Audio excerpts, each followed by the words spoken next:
All right. Hello, hello. I'm here with Dr. Russell Jaffe, and I'm here. My name is Dante Baker. I'm here to interview him and just talk about holistic health, how people can work on their lifestyle to have better results in their health. And so, Sounds good to me. yeah. So I'm a cross-trained physician. You can say that I'm integrative or holistic or comprehensive or whatever. I am not alternative to anyone. I do believe that the facts are clear. 92% of your lifetime health is due to your habits of daily living. We call this epigenetics, that's the fancy term, but it's lifestyle. And we're going to get into a deep dive about lifestyle.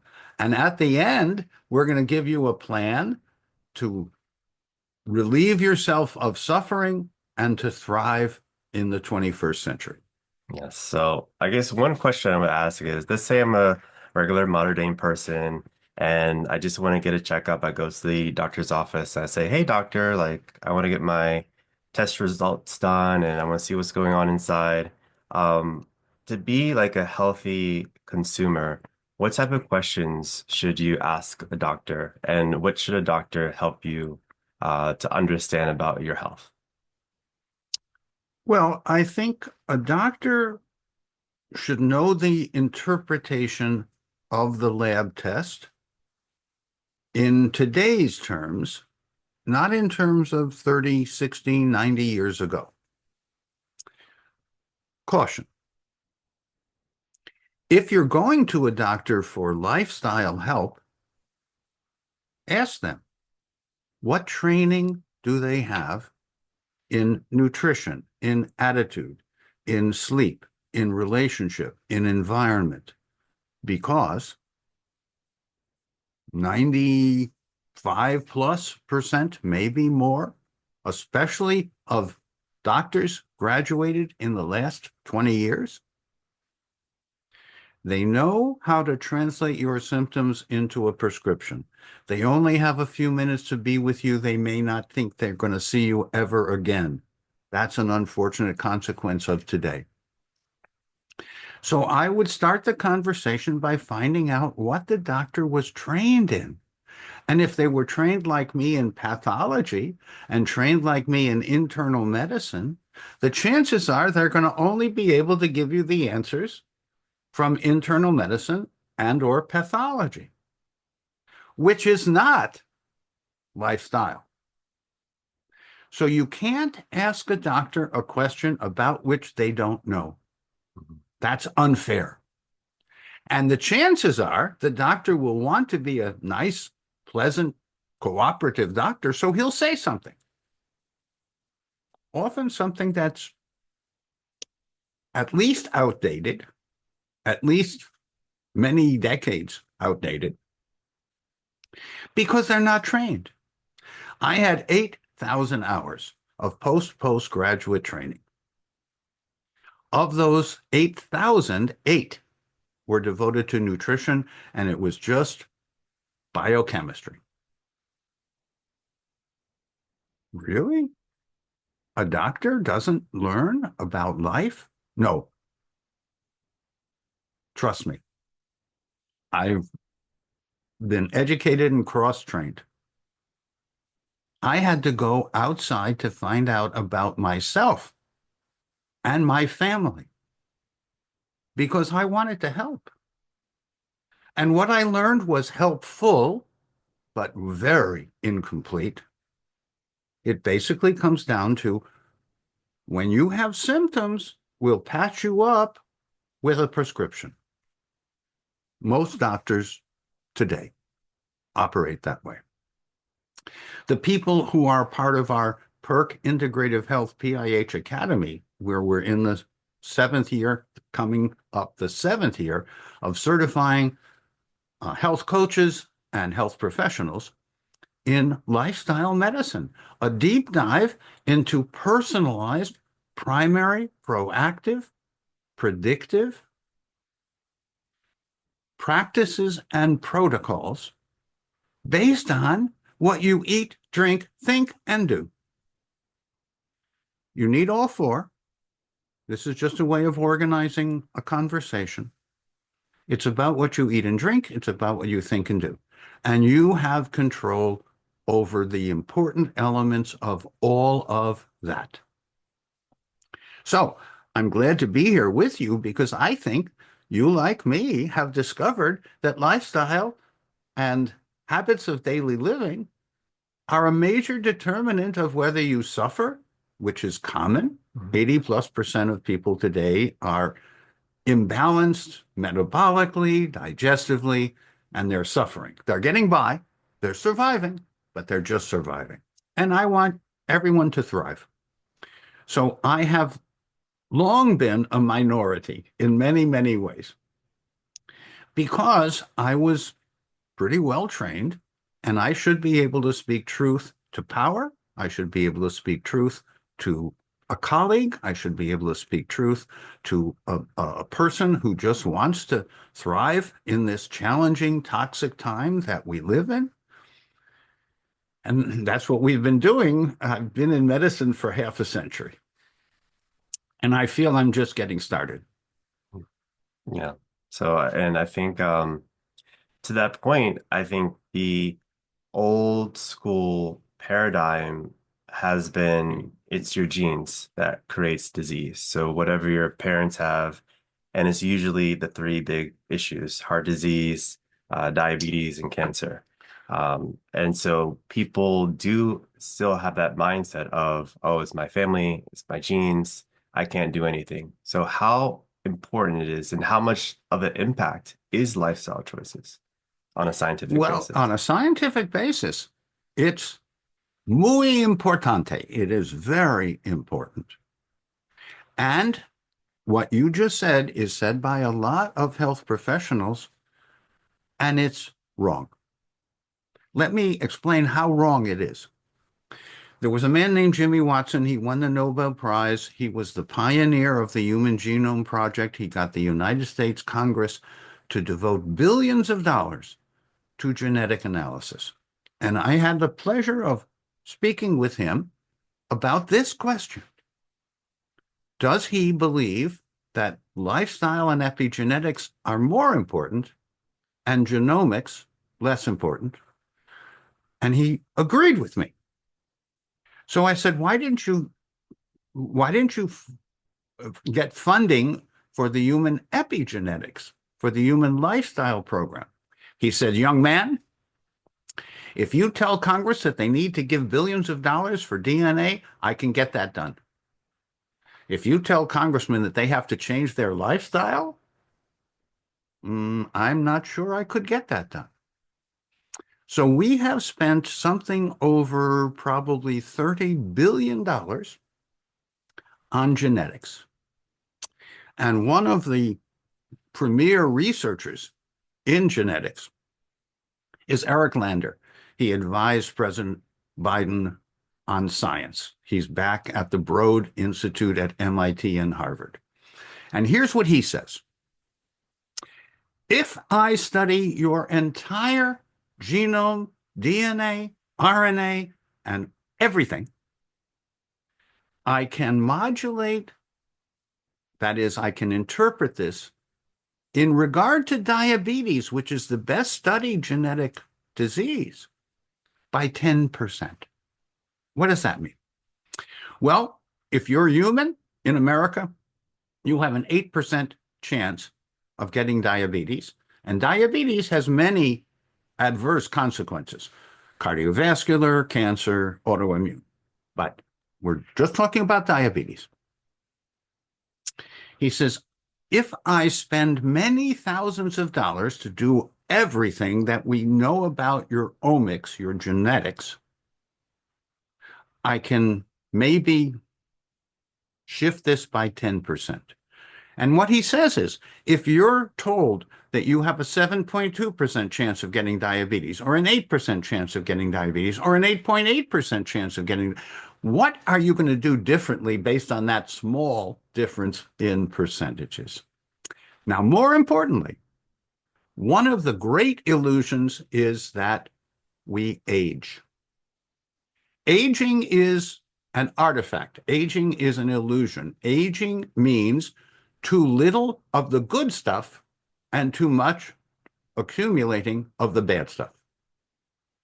More importantly, your body is very forgiving when you give it the essential nutrients and hydration and thoughtfulness and mobility, when you eat, drink, think, and do in harmony with your nature, which means you have to find out your nature. You now renew yourself. And by the way, just to be clear, the oldest part of you is your bones, and they are about 10 years old. They renew within 10 years. And large joints and blood vessels, they renew within 5 to 7 years. And much of you is new from last month. So this illusion that is pervasive, that after a certain age, whatever, whenever you reach maturity, like 30 or 40, after that, it's a slippery slope down. Statistically, it is. The average person does decline because too little good, too much bad. And I have made a specific study of people who've lived longer than 100, well and happy, vigorous and vital. In fact, some of them got sick and then they got well again, and then they never looked back. So what we call disease, what we call illness, is actually an indication that we're off kilter, we're off balance. And with the right help of a health coach or a health professional who is knowledgeable about these things, you too can thrive in the 21st century. So this illusion that we get big and then we decline, that's statistically true. But I don't take care of statistics. I take care of individuals. And my team coaches, health coaches, and physicians who participate in the PIH Academy or just want to learn about this stuff because they didn't learn about this in medical school or in their residency. Yeah. Yeah. And I think to your point, I think most people do believe that because it's been either on the news or their doctors are telling them this. And so they say they are open. They're just finding out, okay, I hear what you say. I do believe I can change my lifestyle. But what I found, especially when I started my career as a personal trainer, is that people say, okay, like, oh yeah, I want to lose weight. But then when it actually comes to the doing, it's a challenge. And I found that people do need some sort of like deep reason why they need to change. And so how can people find that reason why, change their mindsets, actually make a change? Very important question. Yeah. If you really talk to many people, you will find that they are helpless and hopeless. They are being addicted to processed foods and beverages. And they can break that pattern, that addiction. For example, and we may want to get into multiple examples, but this would be an example. I start with people going around the perimeter of the market where you might find food. Be very cautious if you go up and down the aisle. And if it comes in plastic, either a beverage or a chipped or crisped food, just say no. I have done a gentle makeover in my kitchen to be as plastic-free as possible. I've reduced by 80% the toxic chemicals that come into my environment, and I do supplement my body so that it can get rid of the other 20%.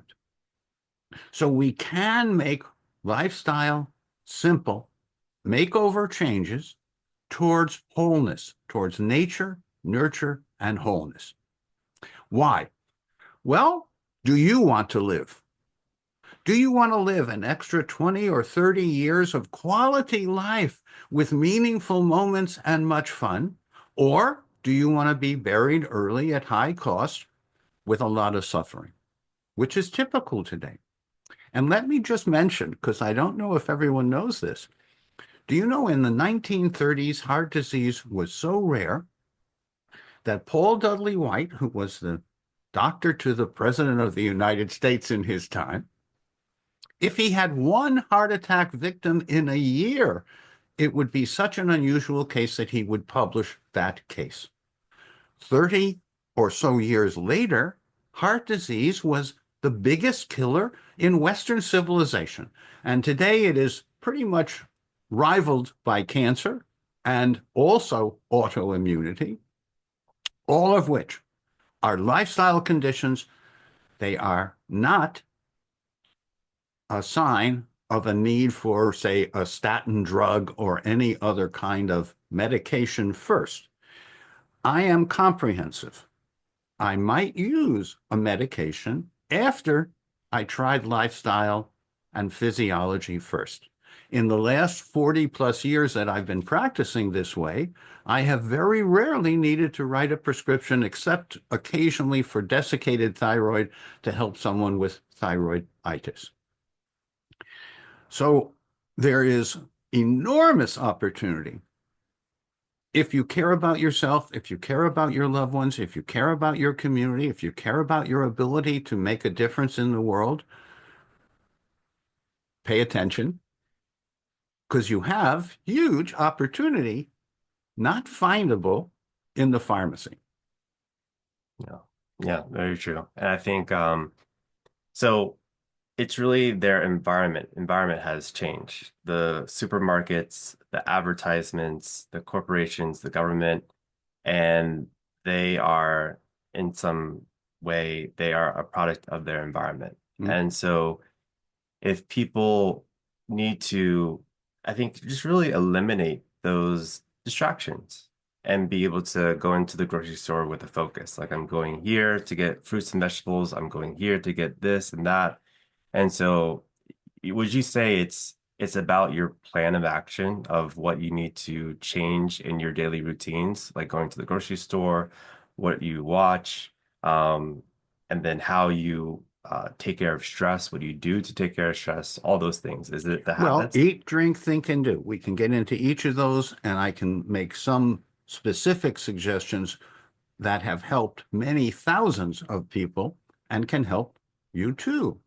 So, with regard to the market, buy whole foods, buy vine ripened seasonally appropriate foods. Just outside here, we don't have a front yard, no lawn to mow, but we have a 15-year-old permaculture biodynamic food forest, which provides herbs and some vegetables and some fruit. And I feel very good when I go out and harvest parsley, sage, rosemary, and thyme and bring them in to add to whatever else we're eating. Now, once you're inside, notice I said vine ripened. You might want to go to a greengrocer, or you might want to grow yourself or participate in a community um, garden. The last few days of vine ripening add enormously to the nutritional value and the taste. So around here, food tastes better because it is fresh, whole, and vine ripened. Now, we happen to belong to a CSA. It happens to be a biodynamic CSA. So once a week, we get very high quality, very fresh produce and other items. For example, every other week, we get a loaf of bread. This is real bread. Most of what you get as fluffy things that are white and wrapped around food are called Charliewood bread, which means the yeast never rises.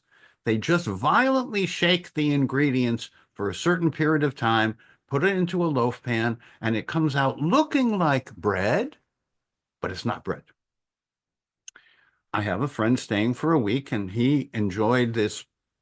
It was a raisin whole wheat bread. And if it's biodynamic, I will have a little bit. If it's commercial, I just say no. Because I know as a biochemist and as a physician how much processing, how much preservatives, how much harmful chemicals have been added to that to prolong shelf life, but not to increase healthfulness. So yes, you need a health coach or a physician or someone who can help you make that transition as smoothly, as easily, as gracefully as possible. You're welcome to come to my home and take a look in my kitchen. And what you'll see is a lot of interesting herbs and spices, a lot of interesting whole foods that are fresh. And what I was taught by Beatrice Trum Hunter, a wonderful nutritionalist from decades ago, but B. Hunter, she said, eat foods that spoil, but eat them before they do. Oh, okay. I don't want a long shelf life fill in the blank because I'm quite sure that the chemicals and preservatives that allow for that long shelf life are metabolically harmful. We didn't know this. I don't think people from the so-called food industry, because it's the packaged goods industry, I don't think that people intentionally did harm, but many unforeseen consequences have now emerged that tell us what not to do as well as what to do. And if you just listen to the packaged goods industry, and by the way, the companies that own the beverages that come in plastic, they own the packages that make you addicted to the wrong salt, the wrong fat, the wrong protein, too little fiber, too much of harm. So I simplify. I only pick whole foods and then I combine them in ways that I enjoy, and hopefully so do my guests. It becomes fun activity in the kitchen when you're cooking whole foods. We don't even have a microwave, so I never buy anything that's frozen and encased in plastic, and then you stick that in a microwave. That multiplies the harm. If you have a microwave, use it to warm the plates. Don't use it to cook. Don't use it even to make hot water. There is evidence of molecular rearrangements induced by the microwaves that form harmful consequences. Well, I just say no to that. Now, we do have an air fryer, and sometimes I marinate a vegetable and prepare it in the air fryer. Of course, my air fryer is plastic free. Many cheap air fryers contribute harm. You don't see it, you don't smell it, you don't notice it, but it slowly accumulates harmful forever molecules that are hormone disrupting, that impair your restorative sleep, that make you feel and function less well. And you just think, oh, that's inevitable. And I say that's not inevitable, that's your choice. So we have to choose differently. We have to know how to choose wisely. And it usually helps to have someone make us smart quick. Mhm. Yeah, so then let's move. So you talked about food. Now let's get into water. So why is water important with what's important about filtration, spring water, reverse osmosis when you shower, and then also when you drink? Why is it important to look at water? Well, at NIH, we proved that if you're even 1 or 2% dehydrated, if you're only a little bit dry, that's a major burden on your brains, on your heart, on your lungs, on your organs, on your infrastructure, on the whole of you. So, how do you know you're well hydrated? Well, you urinate every 2 hours while awake. What does that mean? That means I drink 4 liters, that's a gallon, approximately a gallon, of liquid a day. I eat wet foods. I start my morning with a mold-free biodynamic coffee. I like coffee, not too much, not too little, just 1 cup. Then I have a liter of Pellegrino water because I like bubbles. Before 11 a.m., I have another liter of water, still water. Here, we happen to have deep well water, 53 degrees. I have my tap measured, even though it's well water, every 6 months, and it's near perfect. We've had plumbers come here and say, can I bring a gallon of your water home with me?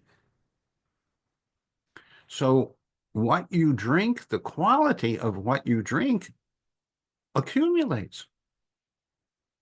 Very often your tap water has lead or other toxic metals. Your tap water may have other runoff chemicals.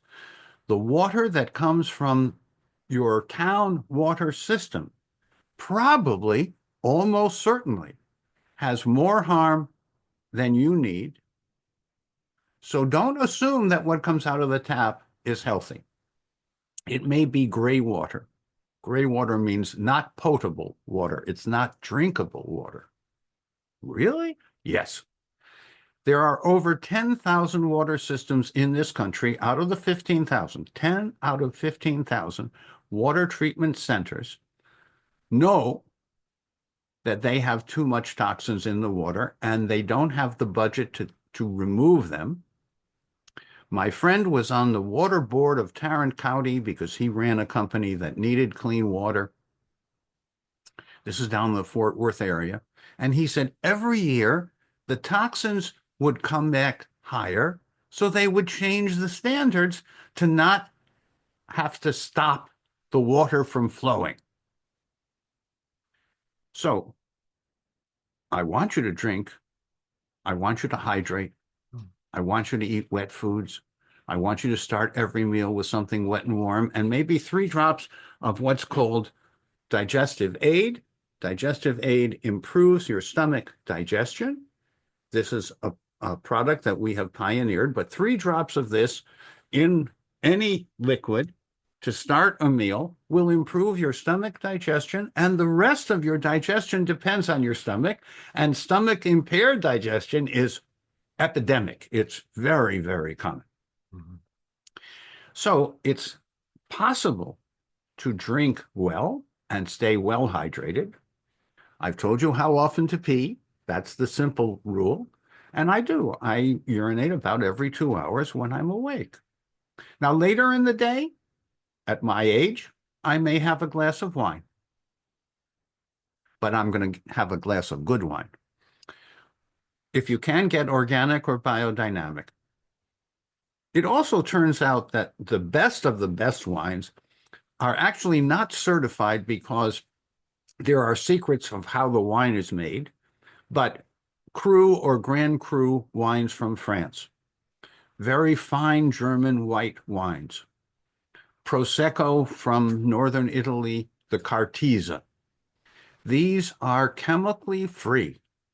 If you buy an inexpensive bottle, it might drink okay because it's been chemically manipulated.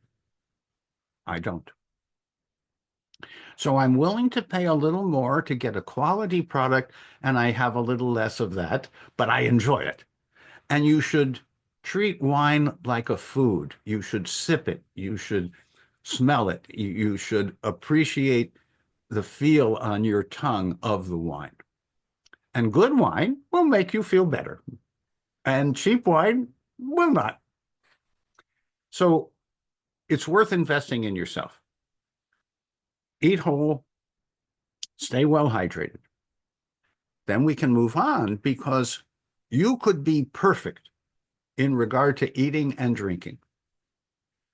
But You may not be paying enough attention to what you think and what you do. Think. There's an inner conversation going on inside you.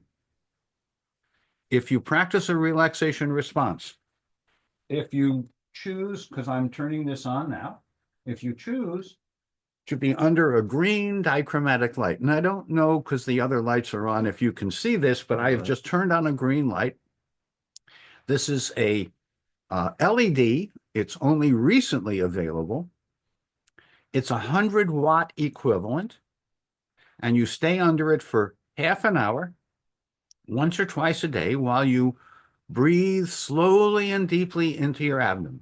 Abdominal breathing for about 5 minutes twice a day, relaxation response or mindfulness or meditation or prayer for the other 15, 20, 30 minutes. And you'd be surprised how your productivity, how the quality of your restorative sleep, how your digestion, how your detoxification, how your metabolism all improves from that little investment in yourself.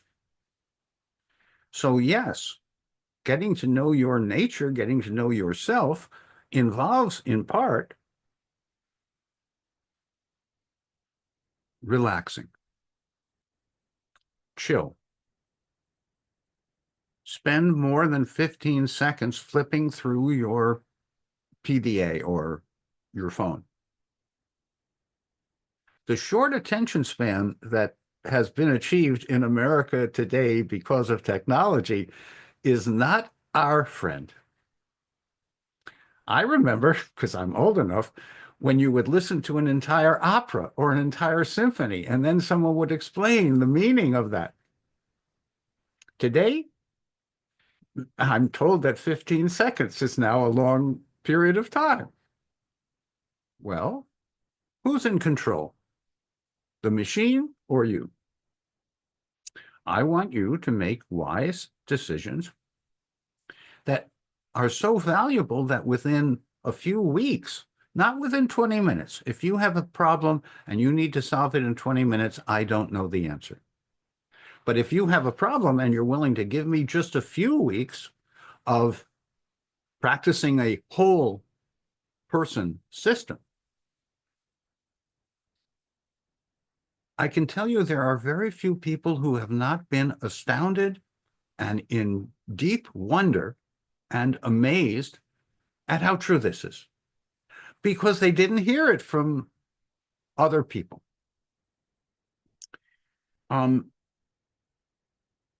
I think I should mention, and I think you've already understood, that I had the good fortune of studying internal medicine and biochemistry at Boston University. Then I matriculated to the NIH in clinical laboratory medicine.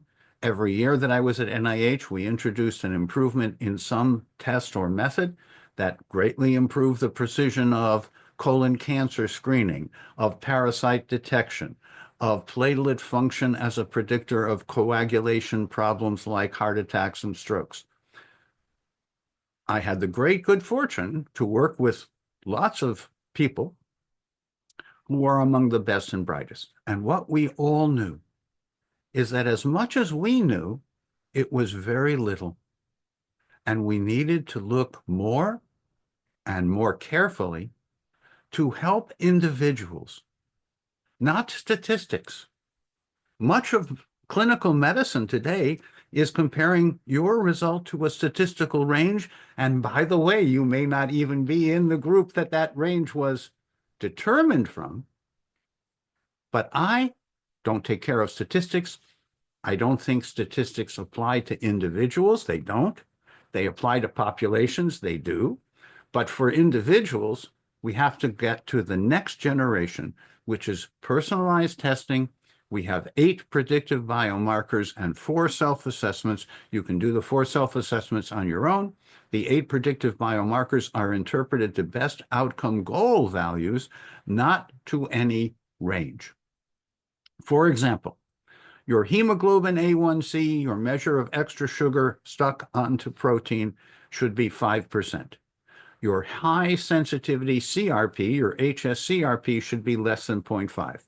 Your homocysteine in plasma should be 6 or thereabouts. You should have an active metabolomics lifestyle. Your vitamin D should be 50 to 80 nanograms per ml based on drops under the tongue, because many people don't take up many of the nutrients that they swallow. They have so much atrophy of the digestive tract called enteropathy. They have maldigestion, dysbiosis, they have stomach acid problems. Digestive disturbances, the microbiome of the body, is in constant communion with your metabolism and detoxification system, with your awareness and your ability to enjoy life. So it's very important for the microbiome and digestion to be healthy and feeding nutrients to the body, not feeding foreign invaders, pathogens, parasites, food remnants. We've been deeply involved with accurate detection of food sensitivities, and we're still automating those kinds of procedures.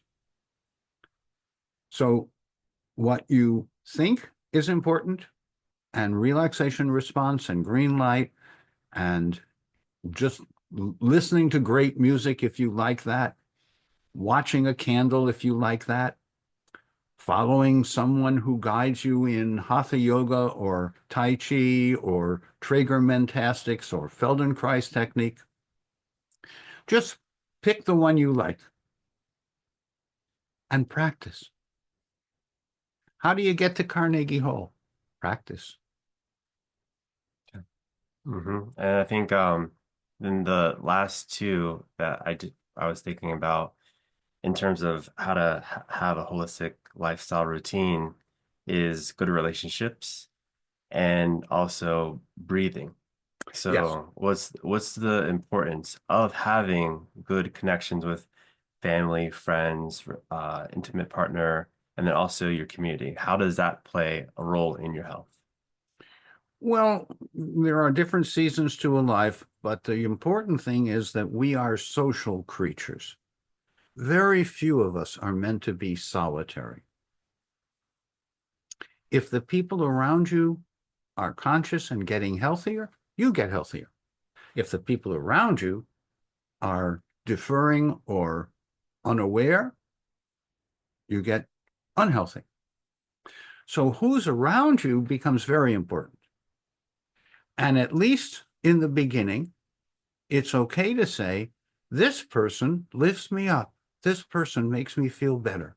I want to hang out with them more. This person might even be a relative, brings me down. They want me to be helpless and hopeless like they are.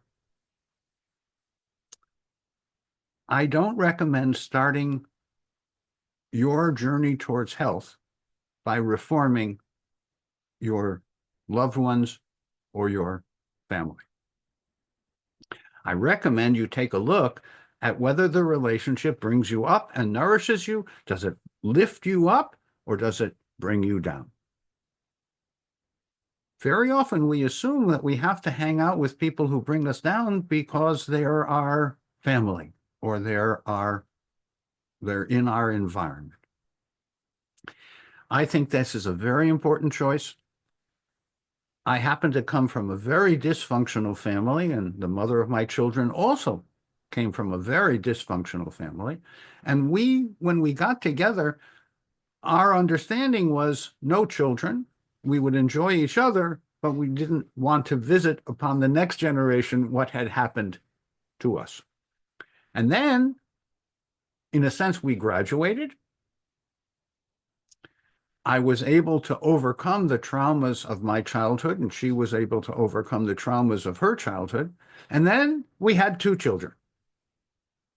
And she was a very fine artist, a bronze sculptor before.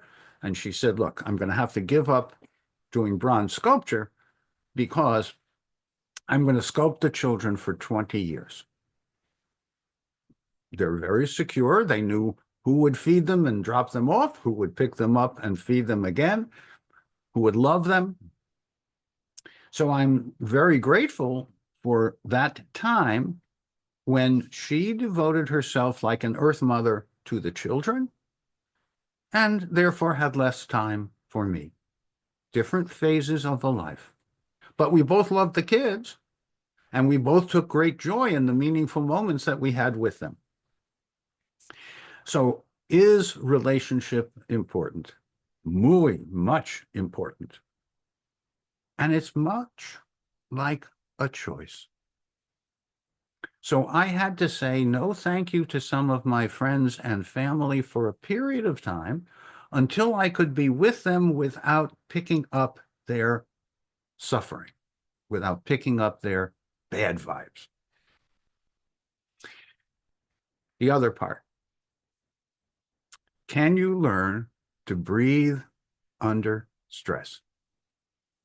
If you practice abdominal breathing for even a few months, you will find that you can keep breathing when the trauma around you looks turbulent. But at the eye of any storm, it's always peaceful. And I choose to stay at the eye of the storm, literally, when all around me is chaotic. Because I know if I get drawn into that maelstrom, it won't help me, it won't help them, it'll all be chaos. So I have learned to breathe under stress. Seems so simple. And the practice is simple. The reward is enormous. Because I learned from Bhante Dharmawara, a monk that I had 30 years as his student, how to breathe under stress. And why it was very important to be able to not be stressed and stop breathing like most people, but still keep breathing and stay at peace regardless of the turmoil around you. And then maybe you'll find something that is beneficial to all, not just to a few, in the midst of that turbulence. And again, when you have the experience, it's a little bit clearer, but I've had the experience over decades. And I am very grateful to those who taught me how important it was to keep breathing. That's awesome. So you just talked about a whole plan, external and internal, what you do outside, and then also how you look, what to look for inside. That means the testing is important, knowing your biomarkers, knowing how much vitamins you have, all these things. And so um, just go over just a little bit more about why is it important to take certain tests to see like, yeah, what you're needing, what you might be deficient in. And then what's the process? I know people do either like blood, hair samples. What's the process like? Yes. So you start with 4 self-assessments. Are you hydrated? We have a self-test to determine if you're hydrated. Right now, I'm hydrated. Most people would have their skin relax slowly and be 1, 2, or 3% dehydrated, and you can correct that by taking in more healthy fluids. And it turns out very important to move your body like walking, move your body to move the fluids in your body to bring nutrients to the cells and to take waste away. Very important. Check your urine pH after rest. This determines how much extra acid or extra ammonia is in your body. Are you able to rebuild yourself and renew, or are you tearing yourself down? And you adjust the number of doses of magnesium with enhanced choline citrate to increase the uptake, actually triple the uptake of magnesium when it's combined with choline citrate.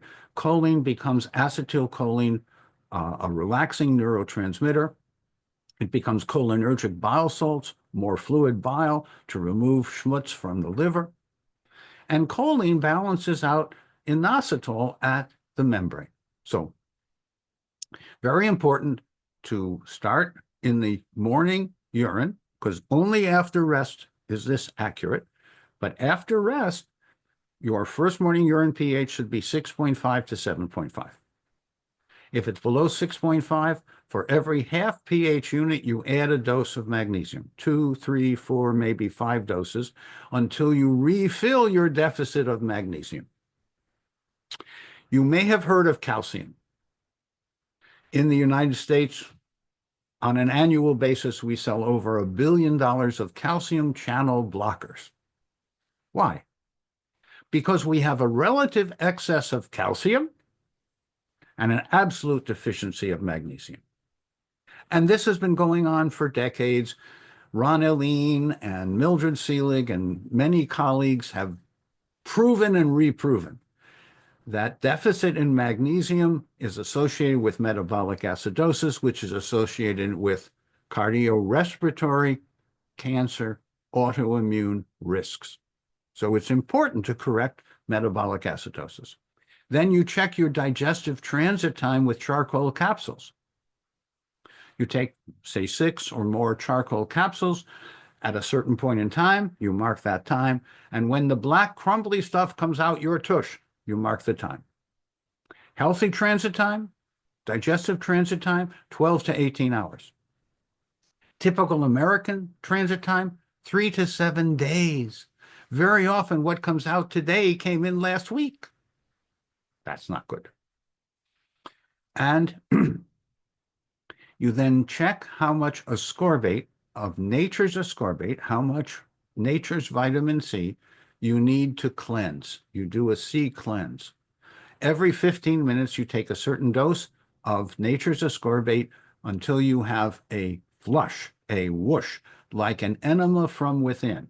This is a very distinctive thing. Once you've had the experience, you know what I'm talking about. Until you do it for yourself, you won't quite know what I'm talking about. But these 4 self-assessments are a place to begin, and most people will find that they have need for rehabilitation, renewal, and repair.